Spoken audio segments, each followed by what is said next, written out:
लोकसभा निवडणुकीचा राज्यातील शेवटचा टप्पा आज सुरू आहे। या लोकसभा निवडणुकीत शेतकऱ्यांनी अनोखा फंडा वापरला आहे।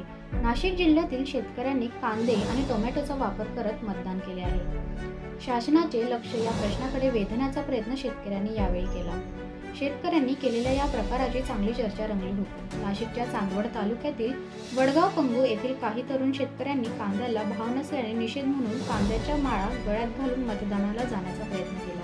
या तरुणांना मतदान केंद्राच्या गेटवरच पोलिसांनी अडवत कांद्याच्या माळा काढण्यास सांगितले। त्यानंतर पोलिसांसमोर त्यांची शाब्दिक चकमकही झाली। अखेर गळ्यातील माळा काढून ठेवत मतदानाला गेले। कांद्याच्या माळा गळ्यात घालून शेतकऱ्यांचे अनोखे मतदान केले। चांदवड तालुक्यातील वडगाव पंगू येथील शेतकऱ्यांनी हा रोष व्यक्त केला। ऐन कांदा काढणीस केंद्र सरकारने कांदा निर्यात बंदी केल्याने बाजारपेठेतील बाजारभाव कोसळले होते। परिणामी त्याचा फटका कांदा उत्पादक शेतकऱ्यांना बसला आहे। त्याचा परिणाम स्वरूप शेतकऱ्यांनी कांद्याच्या माळा गळ्यात घालून नाराजी व्यक्त केली।